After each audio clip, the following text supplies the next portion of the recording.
నమస్తే SP news కి స్వాగతం. ముందుగా బులెటిన్ లో హెడ్లైన్స్.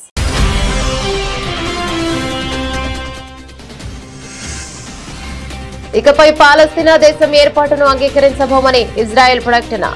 ప్రధాని నెతన్యాహు కార్యాలయం అధికారికంగా వెల్లడి.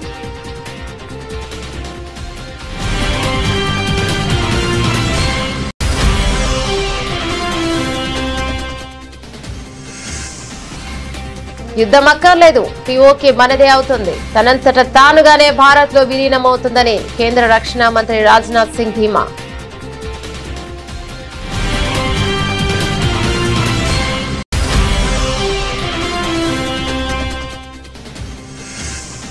ఉత్తరప్రదేశ్ లో కుల రాజకీయాలకు చెక్. సమావేశాలపై నిషేధం. యూపీలో కుల వివక్ష నిర్మూలనకు యోగి సర్కార్ కఠిన చర్యలు.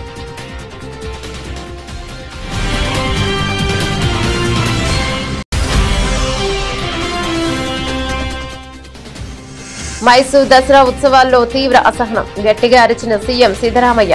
సభకు అంతరాయం కలిగిస్తున్న వారిపై సిద్ధరామయ్య ఫైర్.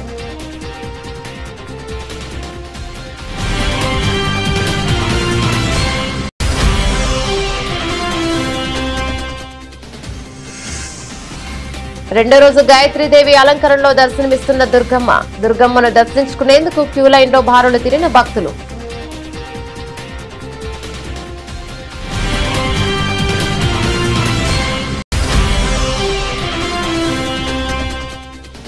హైవేలు, కోర్ అర్బన్ ప్రాంత అభివృద్ధిపై సీఎం సమీక్ష. రీజనల్ రింగ్ రోడ్డు ఉత్తర దక్షిణ భాగాలను 2 వేర్వేరు ప్రాజెక్టులుగా చూడొద్దని విజ్ఞప్తి.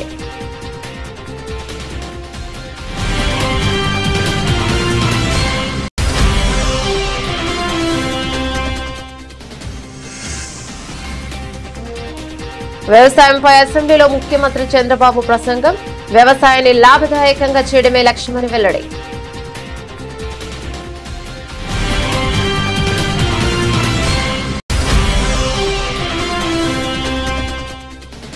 ఇకపై ఇది తెలంగాణ భవన్ కాదు, జనతా గ్యారేజ్.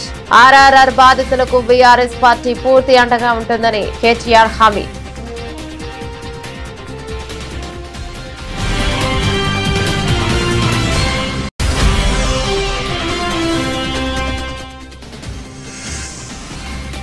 విజయవాడ ఉత్సవ పేరుతో కొత్త దోపిడీకి ప్లాన్. కూటమి నేతల తీరుపై ధ్వజమెత్తిన మాజీ మంత్రి వెల్లంపల్లి శ్రీనివాస్.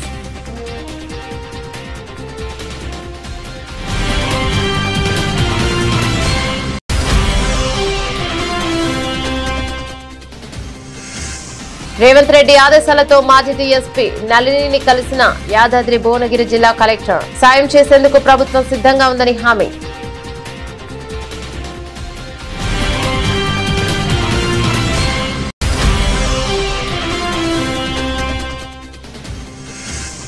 నెట్ఫ్లిక్స్ లోనూ అదే దూకుడు. మహావతార్ నరసింహ ఉగ్ర రూపం. నెట్ఫ్లిక్స్ ఇండియాలో టాప్ లిస్ట్ లో ట్రెండింగ్.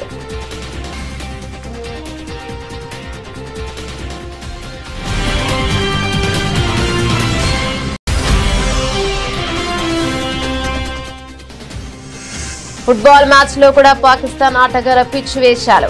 భారత్ చేతిలో ఓటమి. షాఫ్ అండర్-17 ఛాంపియన్షిప్ లో పాక్ పై భారత్ ఘన విజయం.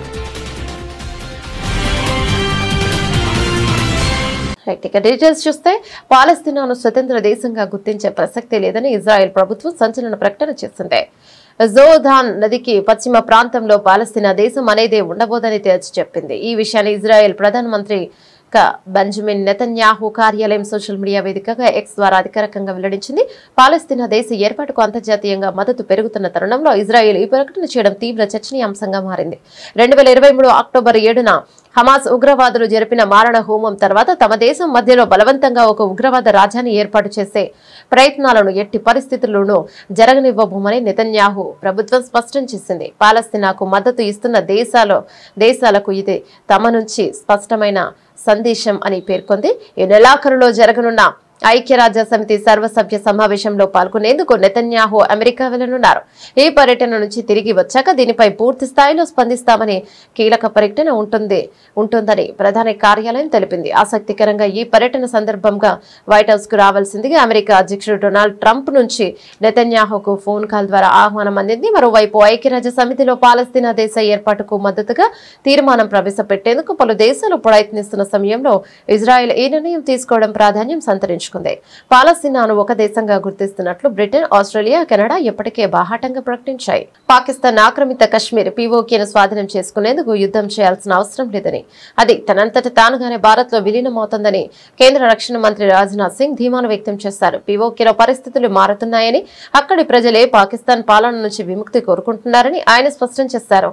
మొరాకో పర్యటనలో ఉన్న ఆయన అక్కడి భారతీయ సమాజాన్ని ఉద్దేశించి ప్రసంగిస్తూ ఈ కీలక వ్యాఖ్యలు చేశారు. పీఓకేలో ప్రజలు పాకిస్తాన్ పాలనపై తీవ్ర అసంతృప్తితో ఉన్నారని, స్వేచ్ఛ కోసం ఉద్యమిస్తున్నారని ఆయన తెలిపారు. పీఓకేలో డిమాండ్ ఇప్పటికే మొదలయ్యాయి. మీరు నినాదాలు వినే ఉంటారు. నేడు కూడా భారతీయుడినే, మైన్ బి భారత్ హూన్ అంటూ అక్కడ నినాదాలు విన్నంటున్నాయి. కాబట్టి మనం బల ప్రయోగం చేయాల్సిన అవసరం రాదు అని రాజ్నాథ్ వివరించారు. 5 ఏళ్ల క్రితం కశ్మీర్ లోయలో సైనికులతో మాట్లాడినప్పుడు కూడా ఇదే విషయాన్ని తాను చెప్పానని ఆయన గుర్తు చేశారు. పీఓకేను తిరిగి చేజెక్కించుకునే అవకాశాన్ని కేంద్ర ప్రభుత్వం ఆపరేషన్ సింధూర్ సమయంలో చేజార్చుకుంటుందంటూ విపక్షాలు విమర్శలు చేస్తున్న తరుణంలో రాజ్నాథ్ సింగ్ వ్యాఖ్యలు ప్రాధాన్యత సంతరించుకుంటున్నాయి.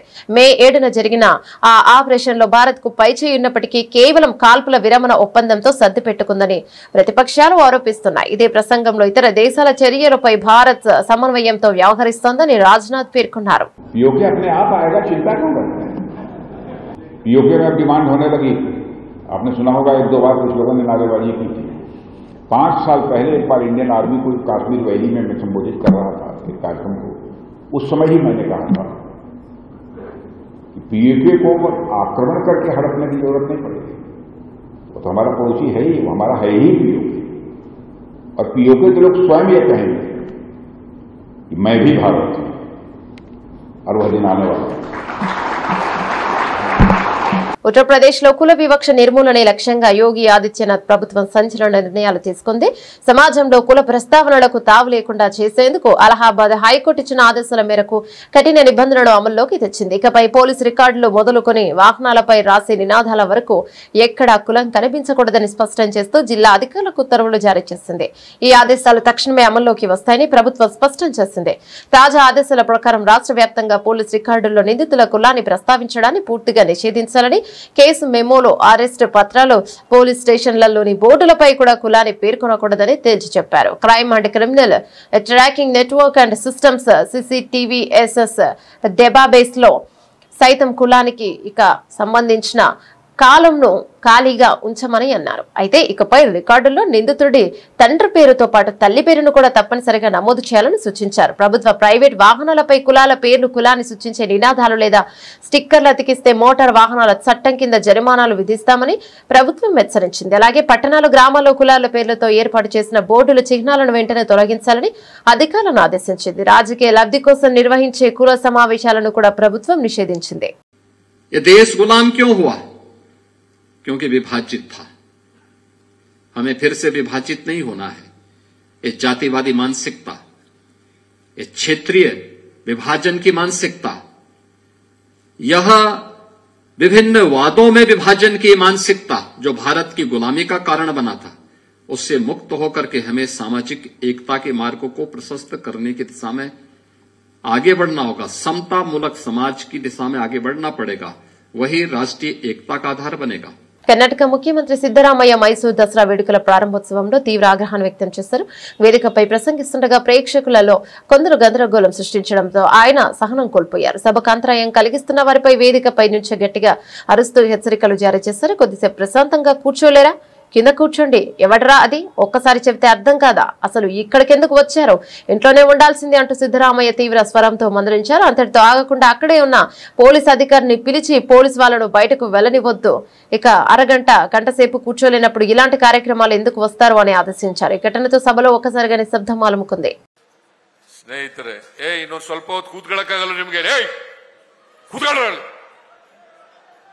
ಯಾರವನು? ಒಂದ್ಸಾರಿ ಹೇಳಿದ್ರೆ ಗೊತ್ತಾಗಲ್ಲ ನಿಮ್ಗೆ? ಯಾಕೆ ಬರ್ತೀರಿ ನೀವು ಇಲ್ಲಿಗೆ? ಮನೇಲಿ ಇರ್ಬೇಕಾಗಿತ್ತು.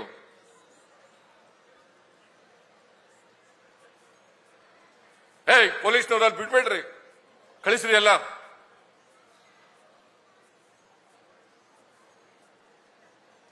ಒಂದು ಅರ್ಧ ಗಂಟೆ 1 ಗಂಟೆ ಕೂತ್ಕೊಳ್ಳಕ್ಕಾಗಲ್ಲ ಅಂತಂದ್ರೆ ಯಾಕೆ ಬರ್ತೀರಿ ಇಲ್ಲಿಗೆ ಫಂಕ್ಷನ್ಗೆ ನೀವು? ఇంద్రకీలాద్రిపై దసరా శరన్నవరాత్రి ఉత్సవాలు అంగరంగ వైభవంగా జరుగుతున్నాయి. రెండో రోజు గాయత్రీదేవి అలంకరణలో కనకదుర్గమ్మ భక్తులకు దర్శనమిస్తున్నారు. ఇంద్రకీలాద్రి అమ్మవారిని రోజు మంగళవారం పలువురు మంత్రులు దర్శించుకున్నారు. హోమ్ మినిస్టర్ వంగలపూడి అనిత, గుమ్మడి సంధ్యారాణి, పరిటాల సునీత, యాలగడ్డ వెంకట్రావు దుర్గమ్మను దర్శించుకున్నారు. అమ్మవారి దర్శన అనంతరం మంత్రులు వేద పండితుల చేత మంత్రులకు ఆశీర్వచనం పొందారు.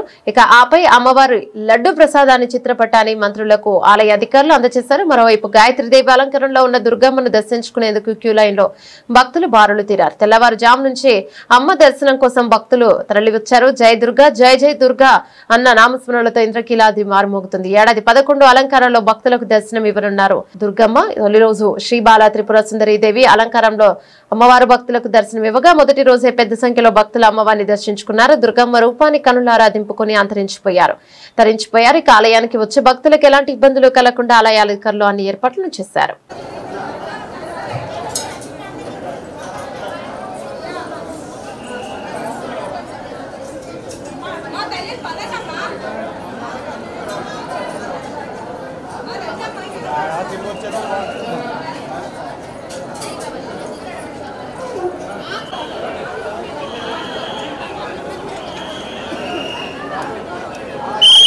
రీజనల్ రింగ్ రోడ్డు ఆర్ఆర్ ఉత్తర దక్షిణ భాగాలను 2 వేర్వేరు ప్రాజెక్టులుగా చూడొద్దని భారత జాతీయ రహదారుల ప్రాధికార సంస్థ NHAI అధికారులతో సీఎం రేవంత్ రెడ్డి అన్నారు. ఉత్తర భాగానికి కేటాయించిన నంబరునే దక్షిణ భాగానికి కూడా కొనసాగించాలని కోరారు. అందుకే వెంటనే అనుమతులు మంజూరు చేయడంతో పాటు ఏకకాలంలో 2 పనులు ప్రారంభించేందుకు సహకరించాలన్నారు.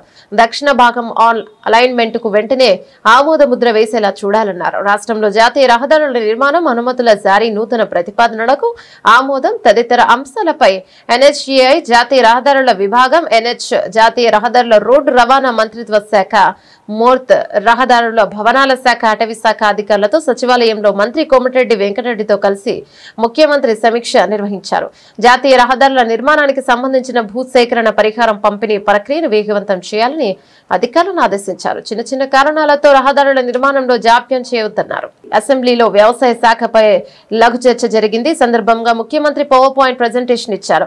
అలాగే వ్యవసాయ శాఖ పరంగా తీసుకుంటున్న నిర్ణయాలు రైతులకు లబ్ధి చేకూర్చిన అంశాలను చెప్పడంతో పాటు భవిష్యత్తులో ఇక రైతు సంక్షేమ సంఘం కోసం ఎలాంటి నిర్ణయాలు తీసుకోబోతున్నామనే విషయాలను ముఖ్యమంత్రి తన ప్రసంగంలో వివరించారు.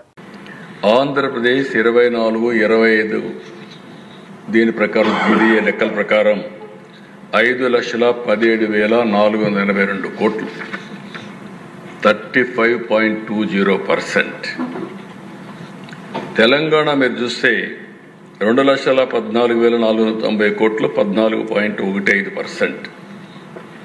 కర్ణాటక 3,08,165 కోట్లు, 11.72%.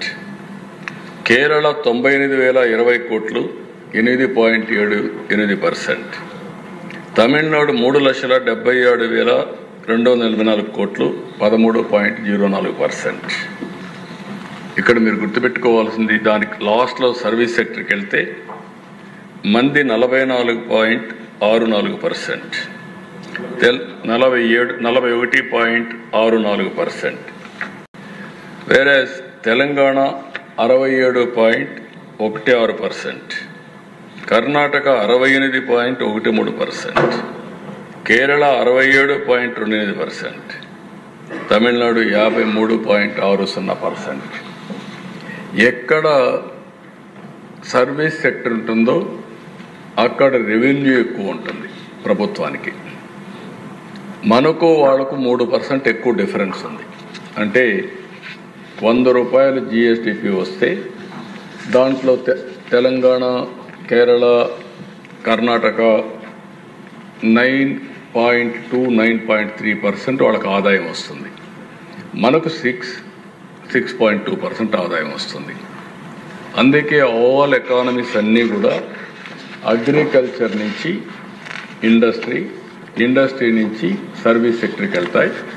అది సస్టైనబిలిటీ. కొన్ని దేశాల్లో 2%, 3% కూడా అగ్రికల్చర్ ఉంది.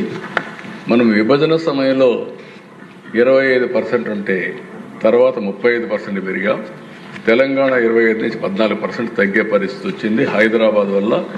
అదే పదే నేను చెప్తూ వచ్చాను, స్ట్రక్చరల్ ఇంబ్యాలెన్సెస్ ఉన్నాయి. మనకు ఆ ఇబ్బంది ఉంది. దీన్ని అధిగమించాల్సిన అవసరం ఉందని పదే నేను అందుకే చెప్తున్నాను. బీఆర్ఎస్ వర్కింగ్ ప్రెసిడెంట్ కేటీఆర్ కీలక వ్యాఖ్యలు చేస్తారు. ఇకపై తెలంగాణ భవన్ కేవలం పార్టీ కార్యాలయం కాదని ప్రజల సమస్యలు పరిష్కరించే జనతా గ్యారేజ్ అని ఆయన ప్రకటించారు. ఎవరికి ఏ కష్టం వచ్చినా ఇక్కడికి రావచ్చని, న్యాయ సహాయం కోసం నిపుణులైన న్యాయవాదులు అందుబాటులో ఉంటారని భరోసానిచ్చారు. Regional ring road RRR alignment వల్ల నష్టపోతున్న రైతులు తెలంగాణ భవన్ లో కేటీఆర్ ను కలిశారు. నల్గొండ, సూర్యాపేట, గజ్వేల్, సంగారెడ్డి నియోజకవర్గాల నుంచి వచ్చిన బాధితులతో ఆయన సమావేశమయ్యారు. ఈ సందర్భంగా కేటీఆర్ మాట్లాడుతూ రీజనల్ రింగ్ రోడ్డు విషయంలో కాంగ్రెస్ ప్రభుత్వం అనుసరిస్తున్న వైఖరిని విమర్శించారు. తమ ప్రభుత్వ హయాంలో మల్లన్న సాగర్, కొండపోచమ్మ సాగర్ నిర్వాసితులతో తామే స్వయంగా రోజుల తరబడి చర్చలు జరిపి మెరుగైన పరిహారం ఇల్లు ఇచ్చి ఒప్పించామని గుర్తు చేశారు. కానీ ప్రస్తుత కాంగ్రెస్ నాయకులు రైతుల సమస్యలు తెలుసుకునేందుకు క్షేత్రస్థాయికి వెళ్లడానికి ముఖం చాటేస్తున్నారని ఆయన ఆరోపించారు. గతంలో ఔటర్ రింగ్ రోడ్డు, ఓఆర్ఆర్ విషయంలోనూ కాంగ్రెస్ ప్రభుత్వం ఇలాగే అలైన్మెంట్లు మార్చి రైతులను ఇబ్బందులు గురిచేసిందని కేటీఆర్ విమర్శించారు. అలైన్మెంట్లు మార్చి పేదల జీవితాలతో ఆడుకోవడం కాంగ్రెస్ కు కొత్తేమీ కాదన్నారు. ఆర్ఆర్ఆర్ అలైన్మెంట్ ను శాస్త్రీయంగా ఖరారు చేసే వరకు బీఆర్ఎస్ పార్టీ రైతులకు అండగా నిలుస్తోందని ఆయన స్పష్టం చేశారు. మీరున్నప్పుడు చేయలేదా? మల్లన్న సాగర్ కట్టలేదా? ఆందోళన కాలేదా? కొండపోచమ్మ సాగర్ కట్టలేదు? అవును అయినాయి. ఇక్కడ కేసీఆర్ ఏం చేసిండు? పిలుచుకొని మాట్లాడిండు. ఆ రోజు మంత్రులు డైరెక్ట్గా పోయి రోజులు చర్చలు చేసి ఒప్పించి మెప్పించి వాళ్ళకి ఎంత ఇయ్యాలనో ఇప్పించి, అవసరమైతే ప్లాట్ ఇచ్చి, ఇల్లు ఇచ్చి, పరిహారం ఇచ్చి, వాళ్ళకి రేపటి రోజున మీ భూముల విలువ పెడుతుందని చెప్పి సంజాయించి కాలు పట్టుకొని కడుపులో తల పెట్టుకొని ఒప్పించుకున్నాం, ఆఖరికి చేసుకున్నాం. మరి వీళ్ళేం చేయాలి? ముఖం చాటేస్తే అయిపోతుందా? అందుకే మీరు దయచేసి చేయాల్సిన డిమాండ్లు 3. 1, మాకు అలైన్మెంట్ అన్నా శాస్త్రీయంగా చేయండి, మేము అభివృద్ధి వ్యతిరేకం కాదు. 2, నష్టపరిహారం సమంజసంగా ఇవ్వండి. ఇది సరిపోదు. ఏ రకంగా కూడా బహిరంగ మార్కెట్లో ఒక రేటు ఉంది, ఎస్ఆర్ఓ రేట్ ఒకటి ఉంది. మరి దాన్ని పెంచి మానవతా కోణంలో ఒక దగ్గర మామ్నూర్ ఎయిర్పోర్ట్ కాడ 1,20,00,000 ఇస్తున్నారని చెప్పి కూడా తమ్ముడు ఇచ్చిండు వెంకటేష్. ఎకరానికి ఎయిర్పోర్ట్ 1,20,00,000 ఇస్తారు. మరి మీ దగ్గర ఎందుకు ఇవ్వద్దు అనేది మీ ప్రశ్న. అది వాస్తవమో కాదో నాకు తెలియదు. చూడండి, వాస్తవం అయితే సంతోషమే రాములన్న. అయితే అవన్నీ కూడా లాయర్లకు ఇవ్వండి. అదే చెప్తున్నాను. ఎందుకు చెప్తున్నా అంటే వాళ్ళు ఇంటూరు కాబట్టి. ఎవరికన్నా మీకు న్యాయ సలహాలు కావాలంటే, మీకు ఎవరికన్నా సరే న్యాయ సలహాలు కావాలంటే, ఇగో మన తెలంగాణ భవన్ గారు దీని పేరు ఇప్పటి నుంచిగా జనతా గ్యారేజ్. మీరు ఎప్పుడంటే అప్పుడు రావచ్చు, మీకు ఏ సమస్యలు ఉన్నా వాళ్ళకి చెప్పచ్చు.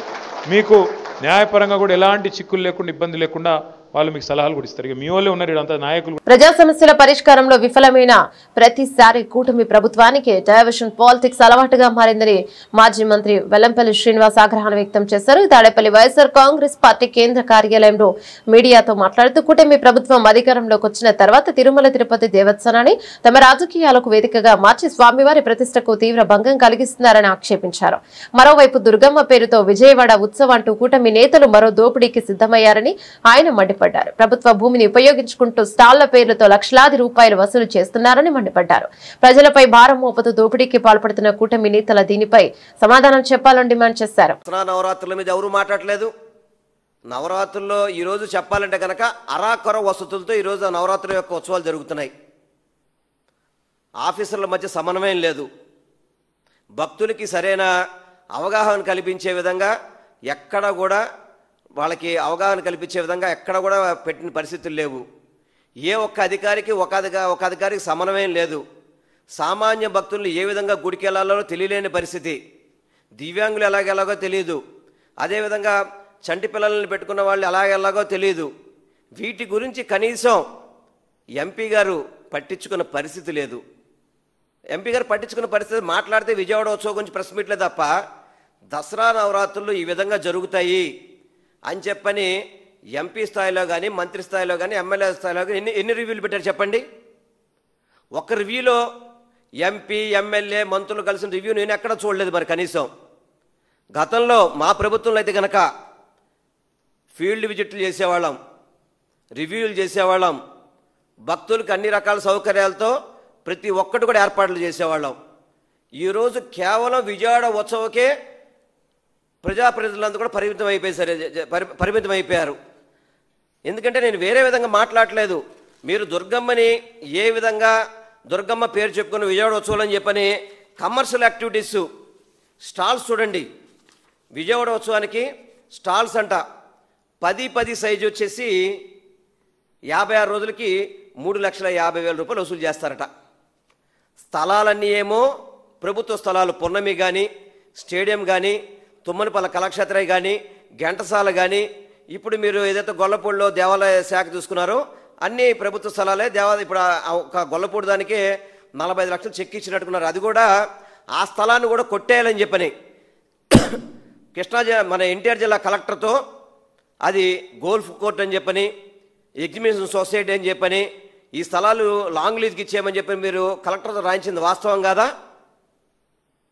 వాటన్నిటిని కూడా భక్తులు తప్పు పట్టబట్టి మళ్ళీ 2 నెలలకి మేము 45 లక్షల రూపాయలు అద్దె కడతామని చెప్పని మీరు 40 ఎకరాలకి కలిపి 45 లక్షల రూపాయలు కడితే 10x10 సైజుకి 3,50,000 వసూలు చేస్తారండి. ఇది మీరు చేస్తున్న వ్యాపారమా? విజయవాడ ఉత్సవాలు చేస్తారు చెప్పండి.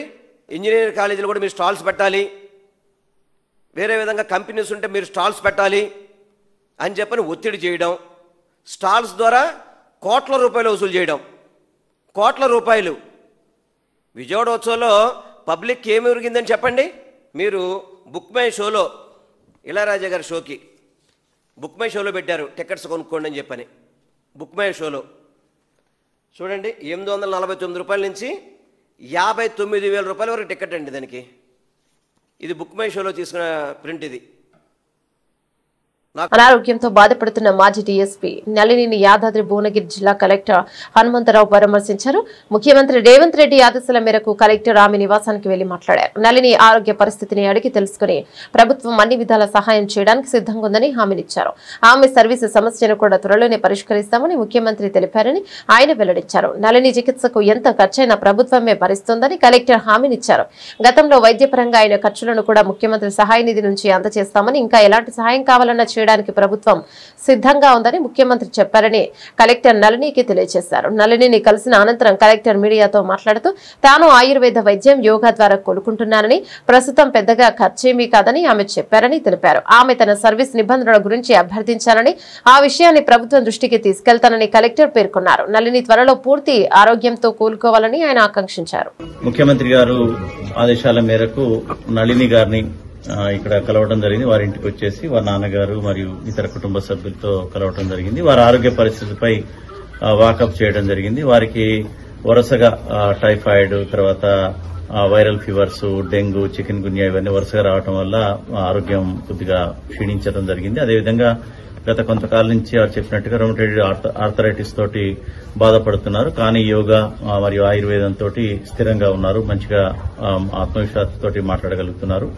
ముఖ్యమంత్రి గారి యొక్క నిర్ణయం ప్రకారం ఇక్కడికి వచ్చేసి వారి సమస్యలు, ముఖ్యంగా ఆరోగ్య పరిస్థితి బాగుండాలి. అవసరమైతే ఎక్కడైనా సరే, ఎంత ఖర్చైనా సరే మనకి హైదరాబాద్ లో ఉన్నటువంటి నిమ్స్ లో గానీ, ఇతర కార్పొరేట్ హాస్పిటల్లో గానీ వైద్యం ప్రభుత్వమే భరించి చేస్తానని చెప్పడం జరిగింది. అదేవిధంగా గతంలో కూడా ఏదన్నా వైద్యపరంగా అయినటువంటి ఖర్చులకు కూడా ముఖ్యమంత్రి గారు నిధుల నుంచి ఇస్తానని కూడా చెప్పమని కన్వే చేయడం జరిగింది. అయితే వారు పెద్దగా ఖర్చులు కాలేదని నళిని గారు చెప్పారు. ఎందుకంటే ఆయుర్వేదం కాబట్టి, వారికి తెలిసిన మెడిసిన్, మరియు పతంజలి కాబట్టి ఖర్చులు పెద్దగా కాలేదని, అది కూడా ఇప్పుడు వారు పూర్తిగా అల్లోపతికి దూరంగా ఉన్నాము.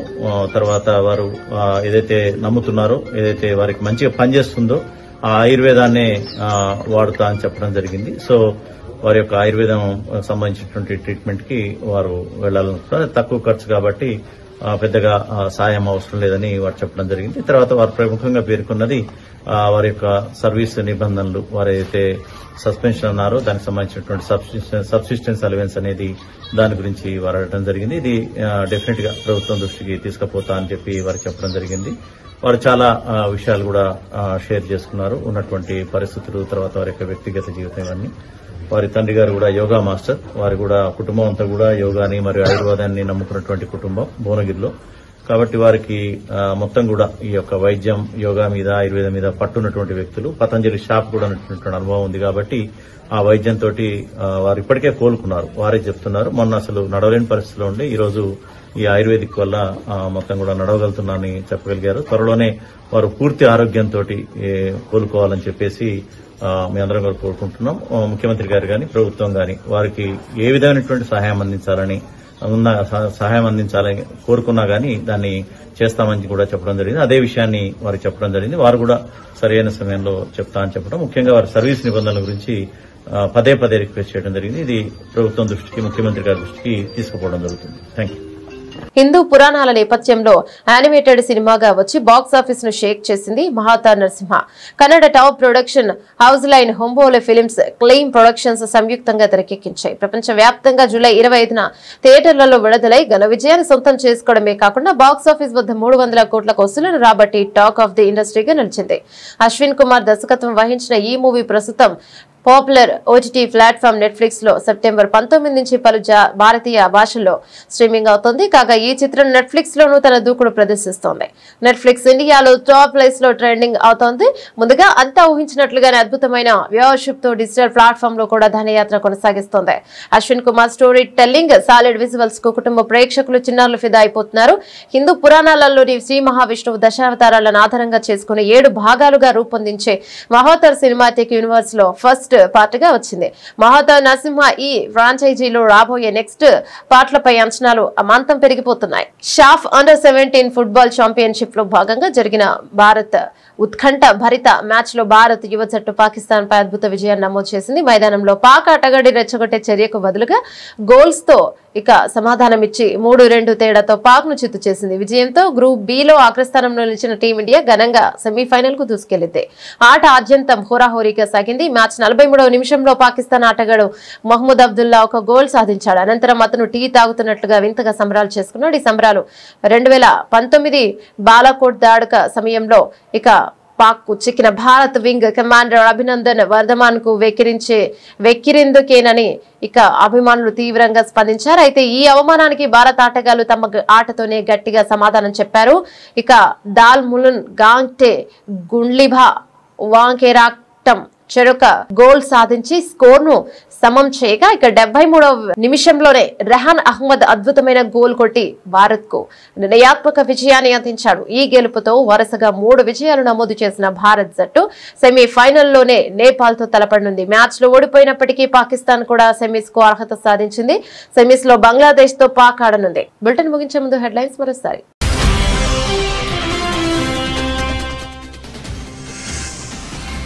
ఇకపై పాలస్తీనా దేశం ఏర్పాటును అంగీకరించబోమని ఇజ్రాయెల్ ప్రకటన. ప్రధాని నెతన్యాహు కార్యాలయం అధికారికంగా వెల్లడి.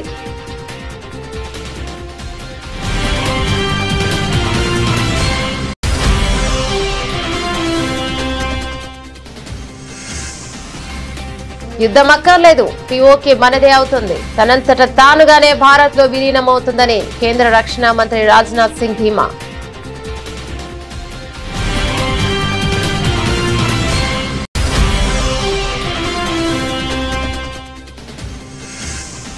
ఉత్తరప్రదేశ్ లో కుల రాజకీయాలకు చెక్, సమావేశాలపై నిషేధం, యూపీలో కుల వివక్ష నిర్మూలనకు యోగి సర్కార్ కఠిన చర్యలు.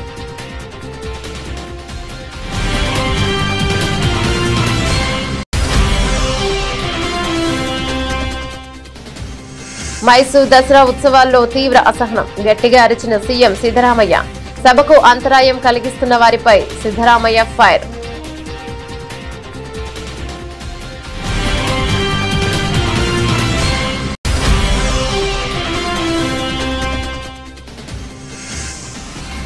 రెండో రోజు గాయత్రీదేవి అలంకరణలో దర్శనమిస్తున్న దుర్గమ్మను దర్శించుకునేందుకు క్యూ లైన్ లో బారులు తీరిన భక్తులు.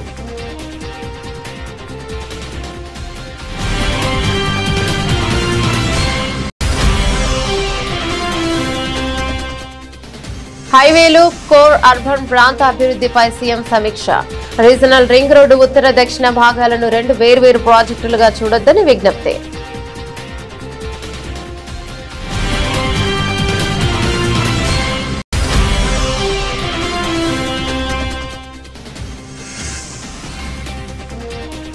వ్యవసాయంపై అసెంబ్లీలో ముఖ్యమంత్రి చంద్రబాబు ప్రసంగం. వ్యవసాయాన్ని లాభదాయకంగా చేయడమే లక్ష్యమని వెల్లడి.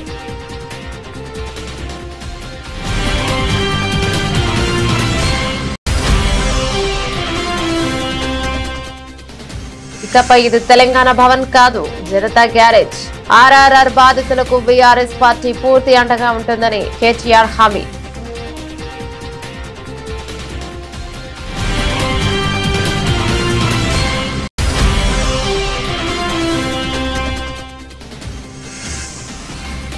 విజయవాడ ఉత్సవ్ పేరుతో కొత్త దోపిడీకి ప్లాన్. కూటమి నేతల తీరుపై ధ్వజమెత్తిన మాజీ మంత్రి వెల్లంపల్లి శ్రీనివాస్.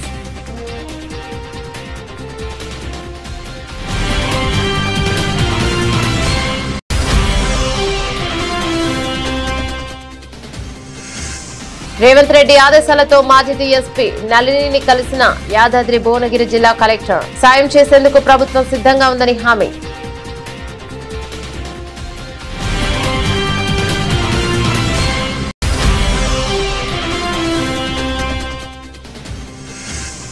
నెట్ఫ్లిక్స్ లోనూ అదే దూకుడు. మహావతార్ నరసింహ ఉగ్రరూపం. నెట్ఫ్లిక్స్ ఇండియాలో టాప్ లిస్ట్ లో ట్రెండింగ్.